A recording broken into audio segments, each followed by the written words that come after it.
Alright, so trying something different today.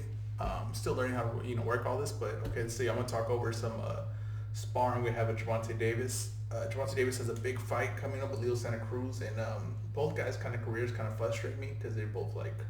I mean, Gervonta Davis is super young, but his talent is probably like, to me, it's like his highest point, right? And his skills there too. So he should be there now for making fights. It looks like he's buying in now to make fights. Now Gervonta Davis often has to he gains a lot of weight, and he's actually fighting a very lower weight. I believe this fight's like at one.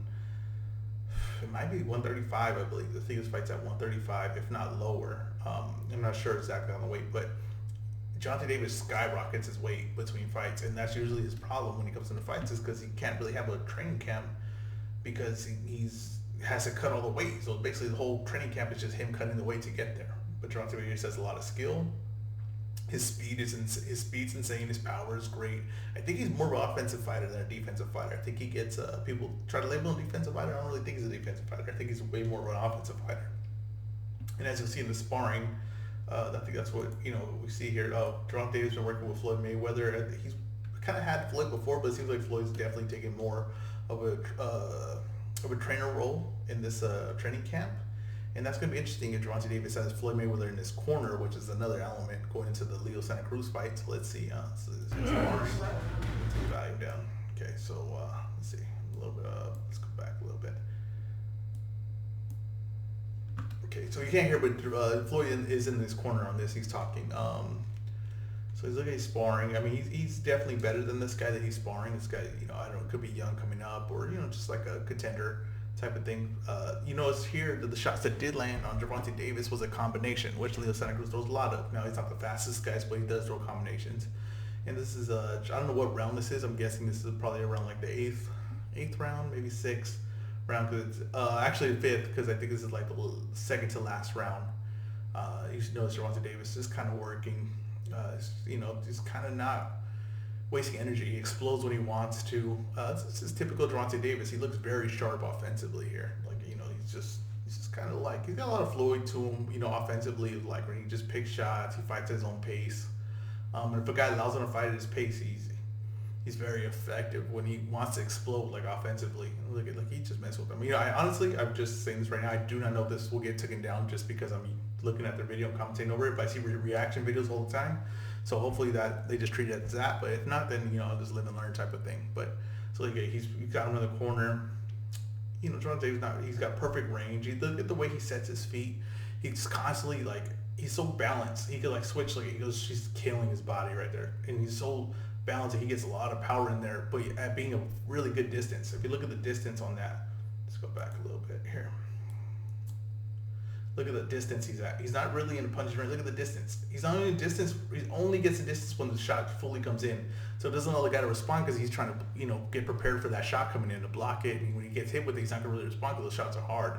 Gervonta Davis hits very hard, very, very stiff shots. Go here. I just think this is like just typical Gervonta Davis, though. You know what I mean? It's he fights in his spots that he wants. Like if you look at this, like he's not like, it's not the fastest pace. Now he's overskilled, this guy, so he can control the pace of it. Now against a guy like Leo Santa Cruz, with everybody's counting out, you got to remember, Leo Santa Cruz is a world class fighter. He's not gonna let you fight at this pace. He just won't. He's gonna do things to make Gervonta Davis think too. Right here, Gervonta Davis doesn't have to think too much. He's kind of just fighting off reaction because he's above this guy, so he's very comfortable. He can fight his own place. He's really just controlling the ring in here. And look at the things I want you to notice is look at his footwork to set up his offense. He's way more offensive fighter than defensive fighter. When he's again in the corner right here, he's really start switching angles with his feet. He explodes like a running back. He switches. His footwork is like a running back out, gets going offensively to find the holes into the defense. He's coming in. He's kind of just filling them out. He's getting ready though. He sees all these openings. Look at that balance on that. Look at that. His feet are switching a whole time. Look at all these combos. Look how much time his feet switch. They go from, being lateral to one behind, to the other one behind, and the weight switching on each one. Boom. He hits so hard. He's so effective. yeah, he's just so in control of this. You know what I mean? Like, and it's sparring. You know, it is what it is. He's just working. But I just think that this is just kind of Gervonta Davis's whole career is just like he fights in spots, and he's been above everyone that he's fought. But like the Gamboa fight, he fought in spots, and I don't know if he has consistent stamina to go with a world class guy that could push him. And Leo Santa Cruz is gonna push him, and Gervonta Davis has to cut all this weight to get to the spot. That's really gonna even kills cardio even more. But look at this. Look at the power. Look how balanced it is. Now he's getting going. Look how balanced. Look at his legs. He's never off balance. That's what kills the guy defensively, because the guy's trying to respond, but even when he misses, he's still balanced, and he's picking his shots. But look at that. Look, he's getting everything in him because he's so balanced and his feet are so quick. Boom. That's like perfect to the body. He got into on his on the guy's left side with his foot. He placed it so the foot wouldn't get caught with the other one on the outside. Look, he's on the inside outside. He's going side to side. He's never in the middle of him. This guy's just, he's honestly trying to survive too. He knows this is his last round sparring, and he's probably tired as well. And the offense is heavy right now. The offense is heavy. Look at the balance. Look at that footwork. The thing is just like when Gervonta Davis isn't allowed to do this, and the guy's making him work, that's where I think he falls apart in between the explosion that he has, right? And that's similar to Adrian Broner. Broner was the exact same thing. I think Gervonta Davis has better footwork than Adrian Broner, and I think he might have, I don't know if he has better defense. I don't think that. I don't think Gervonta Davis' defense is that great. I just think his offense is, you're so scared of the offense that you're tentative to attack him. I think that's a lot what happens. But I just, he fights in spots. He fights in spots. Let's look up Leo Santa Cruz. Let's see if we have Leo Santa Cruz.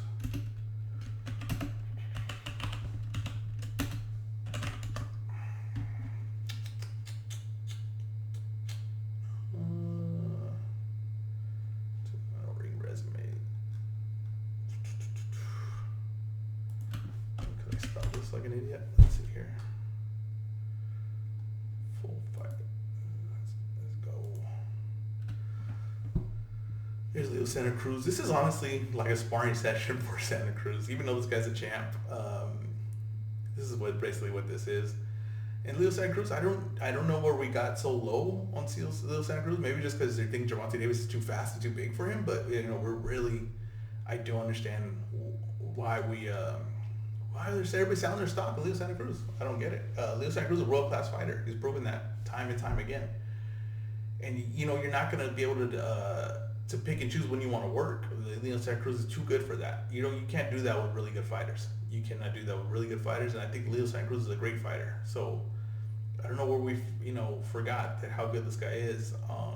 The one thing I could think of is just his size. If you were saying like he's just too small, but the way I say it is Gervonta Davis has to shrink down to a very small size too that kind of equals it out. And Leo Santa Cruz is underrated defensively. He's an underrated boxer actually, and a lot of Mexican fighters are. Like Marquez and Barrera and Eric Morales were actually very good boxers. They like to go to war just because they wanted to go and get you in and get you out of there. But Leo Santa Cruz is an underrated boxer, and if you look right here, like. He's really just he's not messing with him. He's getting his rounds in. He's picking his spots. He's doing the same thing as basically what Gervonta did sparring with the other guy. And he's doing this in a world championship fight. You cannot, the skill level that he's keeping, look at the distance he keeps. Look at how balanced he is as well. It's a different type of balance. It's not like he's switching angles a lot, but he's putting pressure on you, and he's constantly balanced. He even used that 1-2 right now, like he didn't even let it go the second right hand, just to cover the distance of the guy moving away. He's just constantly, like, this is what he's going to be on Gervonta Davis. Now, it's an interesting fight because Gervonta Davis is going to be looking to explode at points, but the points he's not exploding, and then Leo Santa Cruz is just working, right, putting the pressure on like this, does it start breaking Gervonta Davis? It's honestly like, it's one of the best fights to be made, and I think that we're underselling it, and I think everybody's underselling it, but it's one of the best fights to be made. Like, see, look at, like, they're trading a little bit here, right? But Leo Santa Cruz is in complete control of this fight. He's in complete control. And this is what he would do in sparring. Like, he's just familiar with what he would do in sparring. He's just getting rounds in right now with this guy. Let's go up a little bit. He's just picking shots, picking the inside. Like, he's defensively too. Like he's always in a good spot because he keeps a good distance, right? Or the shots. The one snuck in right there off his jab. but he keeps a really good distance.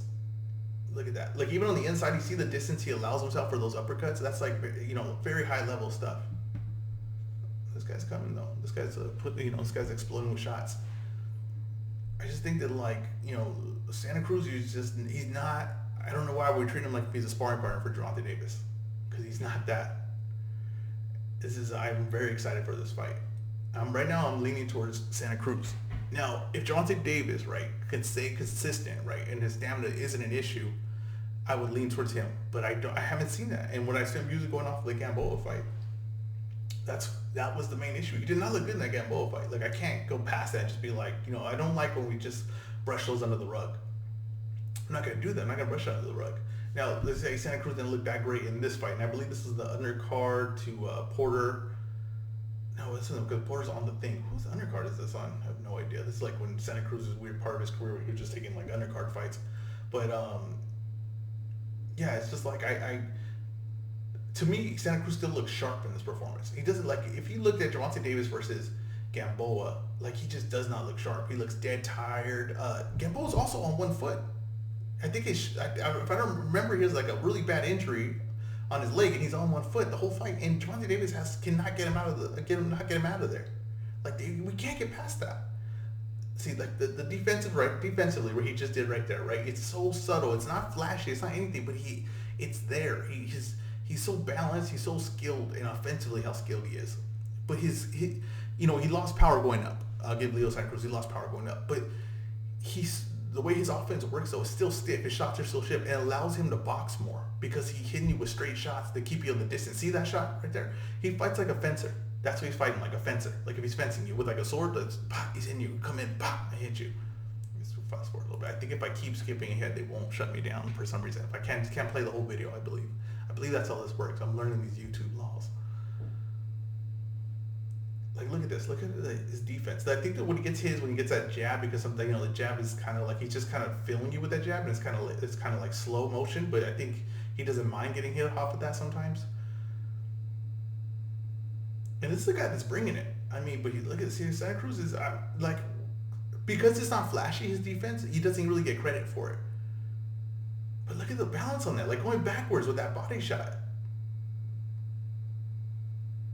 He's really picking this guy apart. Like that's the thing, is it's hard to see. I get it. It doesn't look like as flashy as if like Floyd Mayweather was doing it, right? He doesn't have that, but look at the balance and going backwards, going forward. It's seamless. Like when he goes backwards and he comes forward, it's seamless. And this isn't like a bad fighter. Like I said, this is a championship fighter. Now, whether the title's legit, whatever, I don't know. But you still have to get to that level. You have to have some skill. You have to be, some kind of class of fighter. And for him to have a sparring session with you, right, for 12 rounds, I mean, I'm not going to look past that performance. I'm not going to look past that and then say Gervonta Davis, who struggled on a fighter with one foot. What am I supposed to do? I'm just supposed to say like, well, no, he'll do better when he fights someone else. Let's see if I can get that Gervonta Davis. I suck at typing. I apologize. Gervonta Davis versus Gamboa. Full fight. See the highlights, I guess. See the highlights. Okay, so he drops him early, right? This is a minute highlight, so let's see. See, he, like, early, right? Oh, no, it's the 8th round, right? But this is Gamboa off one foot. Now, they're going to show me the highlights of Gervonta Davis. Okay, this is a PBC fighter, right? He's on one foot, like, from the 3rd round on. And this is a competitive fight. Like, it doesn't look this right here, right? This looks like one-sided. This is what PBC's doing. They're selling you. If you could get this whole fight, watch this Gamboa. He's on one foot, and this is a competitive fight. And it took everything for Davis to finish this fight. It took everything to 12 rounds. If you said, like, okay, say, like, right, if you had Manny Pacquiao, right? Manny Pacquiao in his prime, right? Because that's Gervonta Davis is in his prime right now, right? He's close to it. If not there, he's close to it, right? And you said, Manny Pacquiao, we're going to give you Ricky Hatton, but he's going to be on one foot, right? You see what he did Ricky Hatton on 2 feet, right? Gamboa is not Ricky Hatton. Maybe he was at one point, but he's way past his prime. And I'm talking about he lost rounds to Gamboa on one foot. On one foot. Like, elite world-class fighters should not do that. That should not happen. It just doesn't. I can't see it. They don't have. See, that's a highlight. So it looks like if he was dominating. I know that. I know, like, I seen that now. I know it looks like he dominated, but he didn't that fight. And you can look back on it. It went 12 rounds. So that's been 12 rounds. And the guy was on one foot for like the third round. From the third round on, he was on one foot. I think that's an interesting fight. I think that's a really good fight. Another fight that's happening this weekend that I think is Rolando Solis. So let's see here.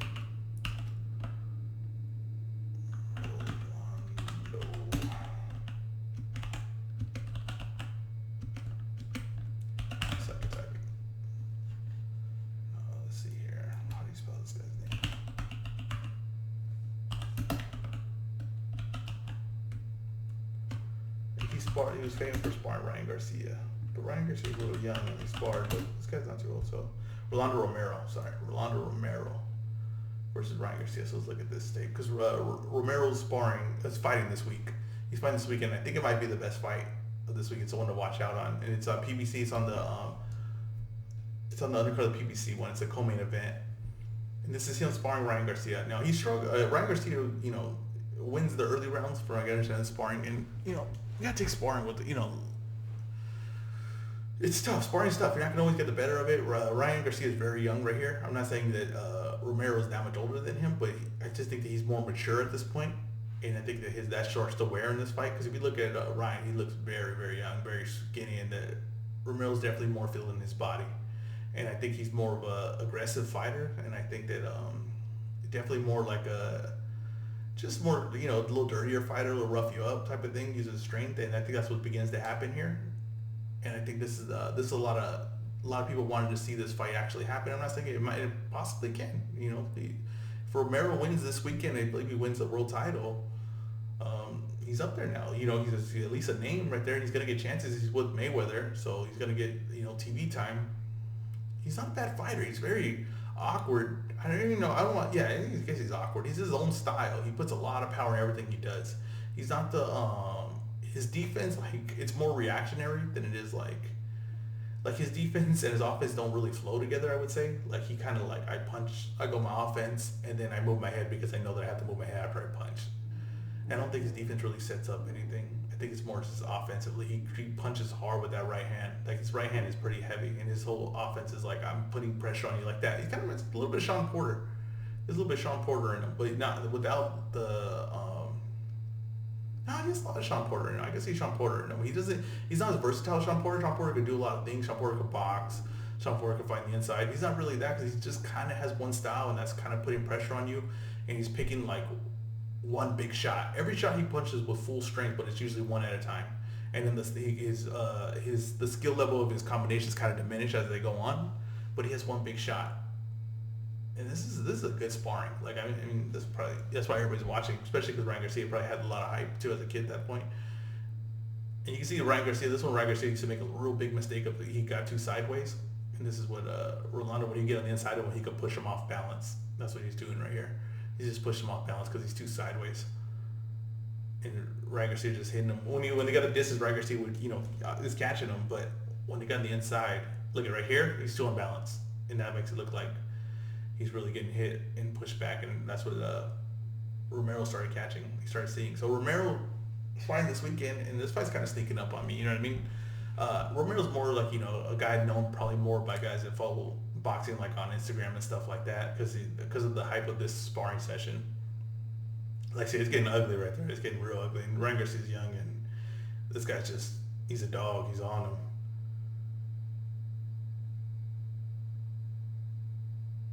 And this happens in sparring. The best guys, this happens. If you're sparring consistently, some guys will get better of you. And look I don't know what happened earlier in that fight, but going later in the fight, that's what started happening. He started wearing down. Ryan Garcia's young, and he noticed it. That was when Ryan Garcia used to be too sideways, and he would be too sideways, and then he was unbalanced. And that's what happened there, and that's what was happening there, and that guy kind of caught on to that, and Ryan Garcia has really fixed that going forward. So Romero fights this weekend, and I think Romero's a pretty decent fighter. Let's pull up some of his fights. I think he's an interesting fighter. I think that if you look at him and you see his skill, you're you're not the most impressed, I would say, but look here. He puts everything in every one of the shots. Like there's not a shot that he doesn't put everything into. And I wonder how it happened, like, you know, go later in a fight, especially like a championship fight, how his stamina holds up. But it holds up pretty decent in this fight from what I've seen. He puts everything in the shots. He has bad intentions in all his shots. Like he wants to put you to sleep. He's so aggressive, and like his whole thing is he's coming forward, right? You can like punch with him, you'll catch him, but he doesn't mind that. Like his intentions are, I'm gonna punch through you. Like he wants to punch through you when he punches, and that's what he has in this fight. Let's skip ahead a little bit. And this guy's perfect for him because he's unbalanced going backwards. This is the perfect fight. This is good matchmaking to build this guy here, because this guy's, you know, he's offensive and he can't go backwards. He can't punch going backwards unbalanced, and this is exactly what Romero does to you. I believe his nickname is Rollies Romero. This is what he does. He pushes you back. He's strong. What you want to do to Rollies is get him swinging and missing. Let's see how much, you know, stamina he has. And he's fighting a pretty good defensive guy, but it's a good fight because the guy likes to stay on the ropes, and Rollies wants you on the ropes. And they both look for good right hands. So that's a pretty interesting fight to me, because I think that's the best matchup. Benavidez is probably definitely the most talented guy on any card this weekend. There's no doubt in my mind about that. His matchup is so-so to me. Like, I don't think it's the best matchup. I think they got a guy who has a title, but he wanted it against a guy that was unproven. And it could be an interesting fight early because he likes to stay there and bang, and I don't think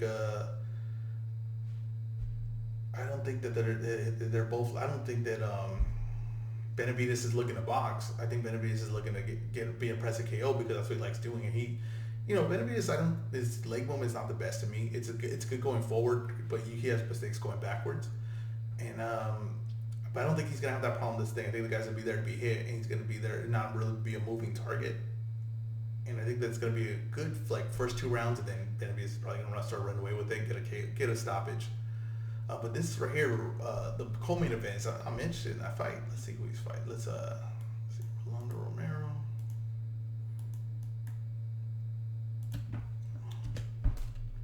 So his opponent's name is. His opponent has one fight on YouTube. I've already seen it, but let's pull it up.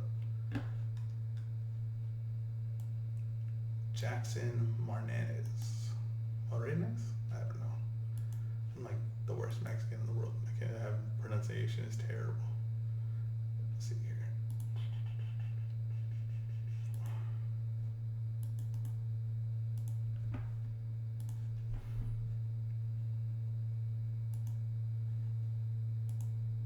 Okay, so he's the one in the black trunks. He's defensive, right? He's a counter puncher. He's looking to box you. He's looking to make you miss and make you pay. And he has a right hand. So they're both going to be trading right hands. They're both going to be looking for the right hand. Now, I'm going to pick Marinez in this fight to win it because I think he's more skilled, right? He can do more things. And I think that he's going to be able to pick those shots later in the fight that Rollies is going to be throwing at him. Look at, like, defensively, he's not bad. Now, he's not fighting maybe the highest level of guy, but this guy's not bad. You know what I mean? And he's showing the skill. He's got some skills. He's got some defensively. Look at the compact right hand. I think that they're going to start trading right hands. I think that this one's going to start getting there more often later in the fight. But this is where I think it's interesting, is when he stays on the ropes like this, right?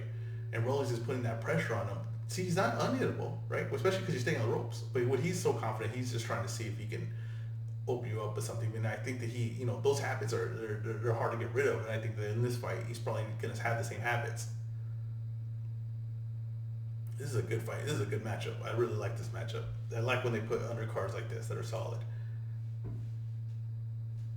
Let's skip that a little bit. Anyways, get a knockout here because that's.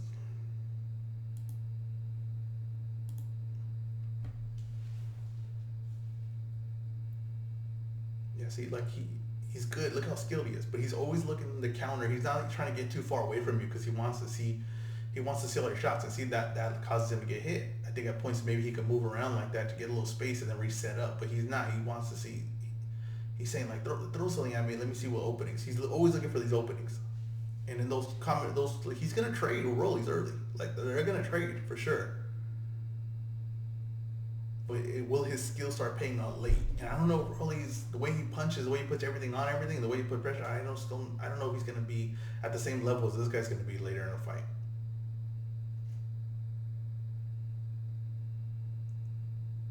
He's slick, and he wants to be there though. He's not dancing around the ring really. He's just kind of like, he's so confident going backwards. He's so confident that you're gonna miss him and that he's gonna be able to respond.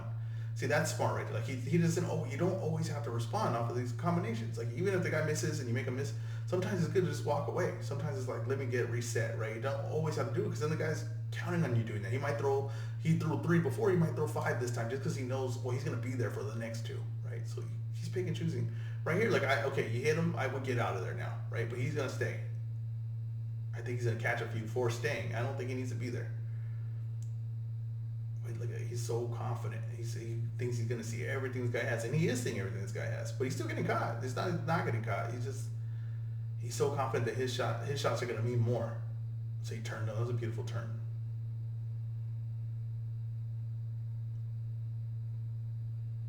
To me, like, this is just a really interesting fight. Like, it's not one that people are gonna know of, right? But if you get there early in that card and watch it, you're gonna be entertained. It's just a good matchup. And this is a guy that's not, well known from what, I watch boxing. This is my first time seeing this guy. The last time I've seen this clip before, but that's the first time I've ever seen him. And he's skilled. He's a skilled fighter. And I wonder if the PBC signed him or if this is just like a one-fight deal, because you can definitely grow this guy. How old is this guy?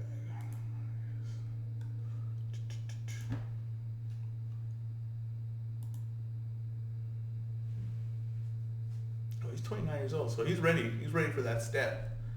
And then let's see, what was Rolly's? Rolly's was 24. So Rolly's is right there too. Like Jackson, he's a seasoned fighter, and I think that those little things like that, they're gonna pay off for him. Right, but to me, that's the best fight this weekend. That's the best matchup. Now, I don't know if that's going to be the best fight, but if I had a guess and put my money on it, I said I'd pick this fight. Over all the fights, the fight camp, all the Dazn things, this is the best matchup.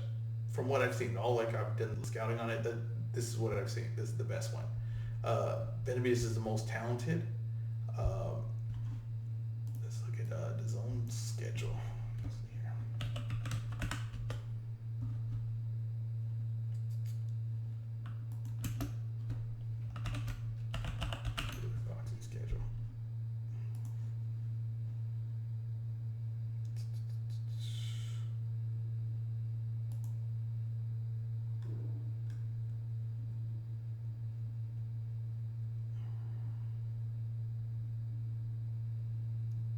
Okay, Bregas is number 2. The most skilled and talented, she's number 2, right? Jessica McCaskill is tough. She's nowhere on Cecilia's level. Cecilia is like a legit top women's fighter, right? Top 3. If not, she's like 1 or 2 actually. She's probably 1 or 2. She's very talented boxer. And McCaskill is, she's tough. I'll give her that. She's tough. She has spurts where she puts good pressure on you, but it's too predictable when she comes in. She comes in too straight up. And to me, Cecilia's just gonna catch her coming in. So let's look at Cecilia, so you can see what I'm talking about.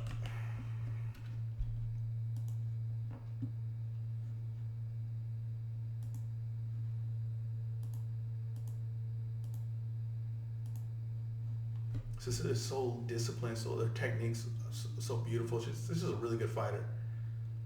She got a Fallon right there. Let's see.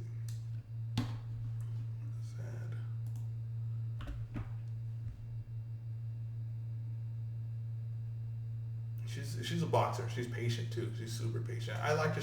First time I seen her was on HBO actually. HBO, like when they were finishing up their cards. Actually, she was on a few cards in their last fights. But yeah, she's so talented. She's so patient. I just think that she's just gonna be able to. McCaskill's just gonna get picked apart in this fight. I just see Cecilia winning a decision on it. But I think what they're trying to set up is Cecilia versus Katie Taylor, maybe. I think Cecilia's heavier than her, but yeah, I think that's the fight they're trying to set up, which would be an excellent fight. And then you had Terry Harper. Terry Harper and Natasha Jonas stole the show last week. That was the best fight. That was like a top fight of the year. And that's what I'm saying. Like, women's boxing is on its way up. Like, the skill level it can't be denied right now. There's not it's not a lot of talent, but the talent that's there is like really high level. And Cecilia's up there. I mean, she's been up there for a while though. Cecilia's for sure like coming towards the downside of her career. but she's still a very talented fighter, and I think she's gonna put on a boxing lesson. And I'm not, I just the zone. I think the undercard's all right to that card, but it's not the they say 50-50 fights. I think they had. Luckily, the main event saved them on the last card because the last card wasn't great, the undercard, but the main event was so amazing that it just saved everything. Like you just forgave it, right? And that's honestly like UFC gets saved like that too because they just put so many fights on sometimes, right? And sometimes it's like if you look at it and you're ready, you'd be like, oh, this is not a great thing, but they're like one's bound to hit, and I'm giving you like 8 fights because I'll give you 3 for free, and then I'll give you 5 on the pay-per-view. One has to hit, and if that one hits, then it's hard to complain because you'd be like, oh, that fight was pretty good. If 2 hit, then you're like, oh, it's a really good card. You know what I mean? And they have that benefit because their fights are shorter. I kind of was thinking like, if boxing, their undercards were shorter, should they be like their fights should be shorter, like 8 rounds, right? Should they be 8 rounds? The women's fights are 2 minutes, and I think that's good. Like I like that. And not saying that the woman couldn't do 3 rounds, but it's 3-minute rounds. But it's nice that it's a little different. Like it kind of brings something, it makes it a little more interesting. I think that's be distinct with it. Like I don't know. I wasn't minding getting the Terry Harper fight. Honestly, they won 10 rounds, 2-minute rounds. I wasn't minding at all. The action was fast paced in that fight. I like it. I think it's their own like flavor, and I like it. I don't mind it at all. And I was thinking about like the undercards of like boxing fights. Should they be less rounds? Maybe that would incentivize like a little more action. I don't know. It just really just depends on the matchup. Just get good matchups, and it'll all be solid. But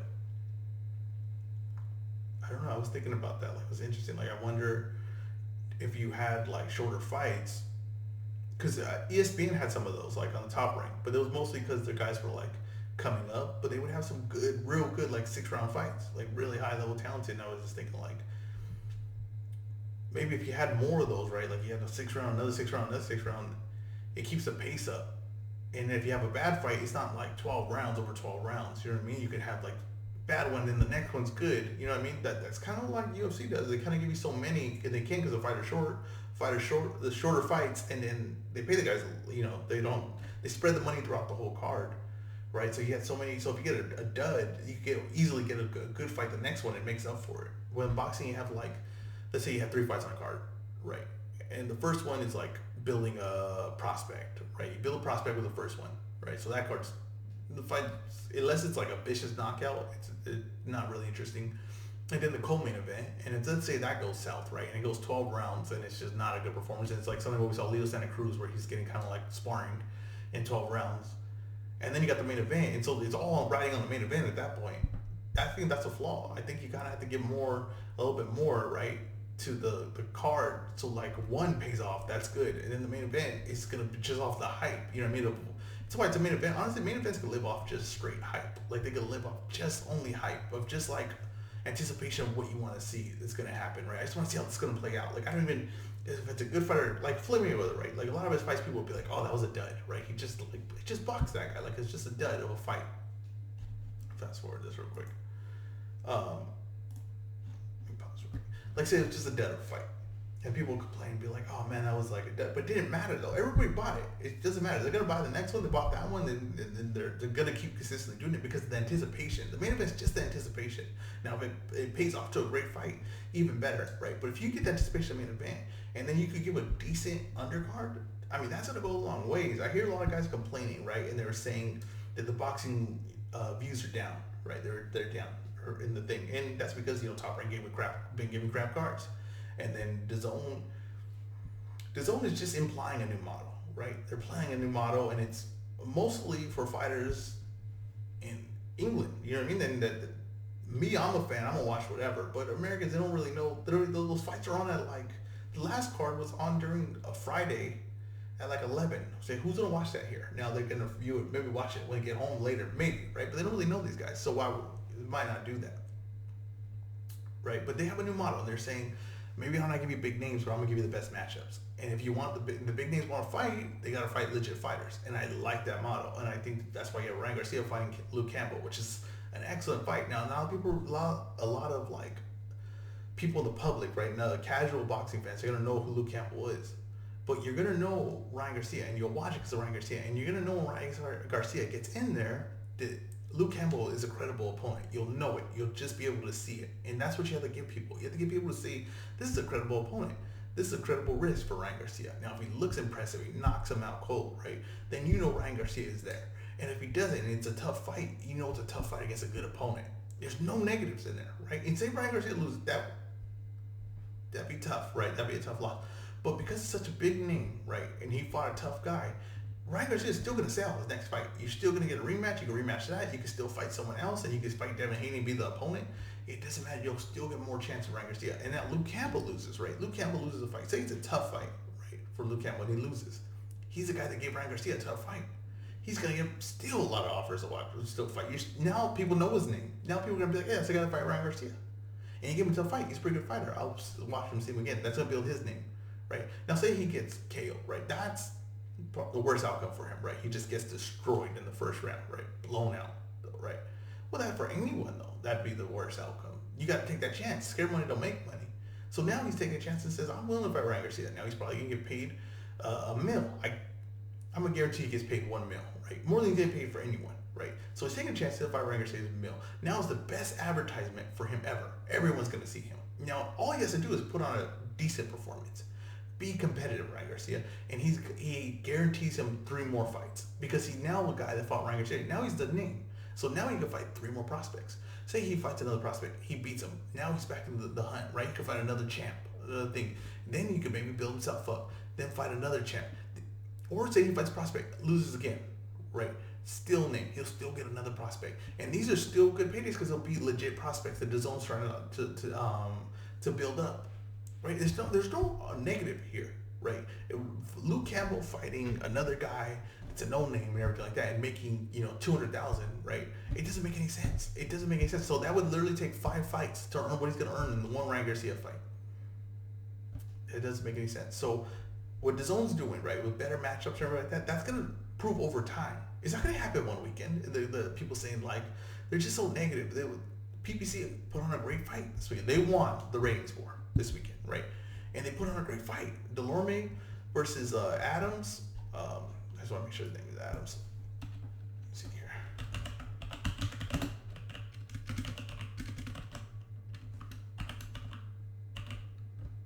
I don't know it's about Delorme, but I'm pretty sure this will come up. Jamal James. I'm sorry, versus Jamal James. Who's an interesting prospect. Jamal James is a very interesting prospect. And let me see how this is looking over actually. It's all right. Jamal James was a very interesting, not prospect, but interesting contender because he's so long. He can box. He can fight the inside. It was just a very good fight, no matter what, right? Thomas Delorme, excellent fight. Jamal James wins, sets up bigger fights for him.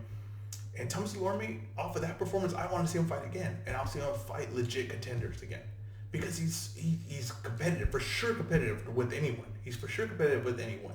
He always comes in shape. He's a very talented fighter. He's a very skilled fighter. He defensively has to hang up. He's a little stiff. There's things in there that are gonna always prevent him from being a world class level fighter. But he's always gonna be in a fight. And the people are like, the writers are so negative about like, oh, the ratings are down and everything like that. Yeah, but give it time. If you keep giving these matchups, people will come. And boxing, like people say, boxing's dying or whatever like that. It's not gonna die. It hasn't died yet, right? And no, there's not really any superstar fighters besides Canelo. Now Ryan Garcia, like there's no really superstars out there, right? And it's still alive. It's still doing well, right? But it can never die. All it can do is just reshaping into the correct form it has to be. It's just a process of elimination, right? So DAZN starts putting in great matchups all the time, just great matchups, right? Great matchups, making these guys earn their pay, right? PBC starts putting on great matchups. Then Top Rank can't live off the model they're living on right now, where they just put everybody in with tax scandals. They have to compete, right? And then if they feel like I can't compete, right? The money in there is not there, everything. Then someone will buy them out, and then someone will buy out the other one, and someone will buy out the other one. It will always take a new form. It will correct itself. The market will correct itself, and that's what we're seeing right now. And I saw great fights this weekend. I think we're gonna see some decent fights. Benavidez, they're banking on that he's a selling point. We're gonna see, right? We're gonna see off the ratings if Benavidez is a selling point by himself. But I think to me this fight, I don't get it, right? I don't get it unless they're just people need tune-ups. I think tune-ups is the way of the past. There's not gonna be any more tune-ups. Either you're ready to do it or not. That's like in football, they don't ask for no tune-up, right? In the UFC, you rarely ever see a tune-up. We might have just saw with Conor McGregor and Donald Cerrone, but that was still main event, and it's still so. That's all because Conor McGregor could sell like that. Now, if he could sell like that, then maybe you get some tune-ups because you'd be like, well, no matter who I fight, people are gonna come look and watch, right? Maybe. I think Canelo's finding out that that may not be the case. I think Canelo has to legit fight guys that are legit opponents, right? Or people are just going to be like, well, what's the point? He's just going to smoke them, right? So I see this boxing method. Let's give it some time. Before we judge it like on one weekend, let's give it some time. Let's let it see. If these keep matchups, the guys that watched the last fight, right? If you watch the Jamal James, Thomas Delorme fight, right? Or if you saw Terry Harper versus Natasha Jones, you're coming back for sure. You're like, that was a great. You're going. You went to you the next day. You went. You told your friends. You told work. You told everybody at work. You were like that. I saw a great boxing fight. I hadn't seen one that good in a while. And you're gonna say, well, what's the next one? You're gonna pay attention to it. Let them build. They gotta build now. It's a new mentality. Now, may not be the biggest names, and the biggest names will come eventually, right? But right now, give us the best matchups. That's the best team for TV. I don't care about seeing a big name fight nobody. It's pointless to me. That's why I don't like college football. So give me the best matchups. One last thing I want to touch on. I don't watch UFC. We know that for my reasons, whatever. But there was a big fight this weekend. I've seen both guys fight, and I have an opinion on it. And it's Daniel Cormier versus Stipe. And I think that's let me get this bad boy. Let me get this bad boy full screen on me. We're in this fight. I'm gonna pick Stipe. I'm gonna pick Stipe because I thought he figured out something huge last fight. Huge. He figured out that Dan Cormier cannot take a body shot. And I think that we've seen this with Daniel Cormier before. We've seen it with against Silva. We've seen it against Jones. And he's still got a weakness to the body. And Stipe really exposed it. And we got the finish because of it. Now, people are betting on, right, that they're betting on Dan Cormier, said he fixed this. I don't think at the age of 40, 41, you can fix that, right? I don't think so. I think that's just a flaw in his body that he's just not going to be able to take body shots like that. And I think the Stipe is just going to go back to the tank. Now, if DC, in my mind, can't take a body shot, right? His best chance would be to land early. When DC has to land early, when Stipe comes in looking to go to the body, right? And because Stipe is a little bit stiff, he gives wide. He kind of gets wide, right, like this. And if you're DC, you want to land that overhand right, or the hook. You want to come in, boom, land the overhand right when he gets wide, right, early. When you have your power, catch him while he's a little dry, hit him with that right hand, like you did in the first time you guys fought, knock him out. That's what you're gonna be looking for. Now, if I'm Stipe, right, and I'm his trainer, I'm gonna tell him we're gonna get to the body, right, but we're gonna do it slowly. We're gonna hit him with jabs first. We're gonna hit him with straights first. Let's let this fight get going, right? Let's get our sweat going. Let's get in rhythm, right? And then we start going to the body. Late first round, land 1, land 2. Don't make it consistently. By the time we get to the third, fourth round, we're pouring it onto the body. But let's let the fight wear down. Let's get our pace. Let's get our distance and all that. The worst thing Stipe could do is just start coming in and start trying to crack to the body over and over, leave a wide openings, because he leaves too much wide openings. And you don't want to catch DC while he's early, while he's fresh, while he has speed. You don't want that. Now, DC... I seen that I forgot who said it. Maybe Askren. I think Askren said that DC could take down Stipe whenever he wants. I don't agree with this. I don't see that happening. But if that's what he thinks and that's his mentality, I think that's maybe a smarter mentality than just trying to stay standing with Stipe now at this point. I think that if you could mix it up and keep Stipe guessing, that's always a good thing. Always to have your opponent guessing is always a good thing, right? So look for the takedowns and see if you can, wear him down. But I think Stipe's going to defend well because he's going to be able to fight from a distance. Stipe is not a bad wrestler himself. He's not the level of DC, but it kind of changes when you can punch and kick, right? It's not like you're just wrestling him. So it kind of changes the distance or what he can do at a certain distance, right? And he kind of has to get in. And DC also likes to get in on his takedowns. He likes to grapple with you, get in on like a I can't even think of that. I haven't talked to freaking MMA in forever. He likes to get in like a Muay Thai. What the hell am I trying to say? A clinch. Tries to get a clinch. I'm blanking on clinch. He likes to get a clinch and then work his takedown, right? I don't know if DC is still going to have the legs at the older age to be like, I'm going to shoot for a double over and over consistently, right? What if he shoots for a double once and then shoots for it twice, it doesn't get it and just kills his legs, right? I don't know if he has that in him. So I think that he would have to work getting a clinch game. And I think that's what he's going to look to do, right? He's going to look to work his way in with shots as he comes in, get the clinch, get some shots in, eliminate this distance, eliminate Stipe allowing to work from far away to get those shots in, and then Stipe start finding distance for his body. I think he's got to make it. He's got to get on the inside, wrap him up, hold one hand, get in the inside. DC's older too. The stamina is not going to be there. We got to stop ignoring these facts here, right, for this fight. And to me, all this is adding up to me Stipe winning this fight, and I think he's going to look impressive doing it. DC's got to get in early, in my opinion. He has to get in early. He's got to land early. He's got to get Stipe trading. And he's got to get, if he could land a key takedown and land some damage on him and wear him down a little bit. But to me, it has to be early, like the first 2 rounds. Because I think once he gets to 3rd, 4th, and 5th, Stipe's going to run away with this fight.